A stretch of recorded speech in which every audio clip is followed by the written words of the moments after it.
Today we're going to be taking a look at the best hitch options for your 2011 Dodge Grand Caravan. Up top here we're going to have our etrailer hitch, which is going to be a Class 3. Right below that we'll have our Draw-Tite, that's also a Class 3. And then finally at the bottom we'll have our CURT, again a Class 3 hitch. And since all of our hitches are going to be a Class 3 hitch, they're all going to give us that 2-inch by 2-inch receiver tube opening and have a lot of different accessories available that we can mount in them, all the way from a ball mount, a bike rack, or even a cargo carrier. Now regardless if you're towing and you're using a ball mount or you're just using it for a bike rack, all of the accessories going into each one of our hitches is going to use a standard 5/8 pin and clip to secure them. However, in the Draw-Tite you'll notice there is going to be a secondary hole towards the opening on our receiver, and that's going to be exclusively for the J-pin stabilization device. And that's just going to make sure whatever accessory you do have mounted in there isn't going to rattle around and make any noise, and it is also a locking device. And you can pick up the J-pin separately here at etrailer.com. And as for our etrailer and our CURT, there is still anti-rail devices and locking devices that will work with these, they're just not that J-pin style.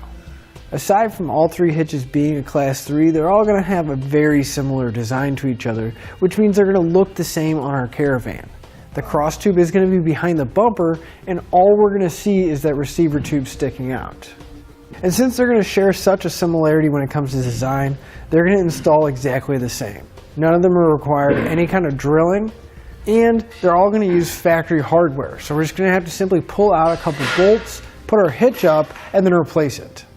Now some of the instructions do say that it may be required to cut the fascia in order for the receiver tube to fit. But we found that none of them require cutting. It's just going to be a tight fit against the fascia.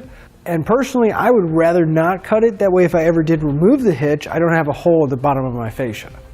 Now as far as the weight capacity goes, all of our hitches are going to have the same capacity. They're each going to have a 400-pound tongue weight, which is the maximum downward force at the receiver tube, along with a 4,000-pound gross trailer weight rating. That's the amount they can pull, including the trailer and everything we have loaded on it. If you do plan on doing some towing, each one of these hitches is rated for use with weight distribution systems as well. It's going to bump the tongue weight up to 500 pounds and the gross trailer weight rating up to 5,000 pounds. Now with all those numbers in mind, you should always double check your Grand Caravan's owner's manual and never exceed the manufacturer's recommended weight. One more difference between our hitches is going to be the finish. Each one is going to have its own unique finish to it. Our CURT's going to have a high gloss black powder coat finish, which is going to be pretty standard on most hitches.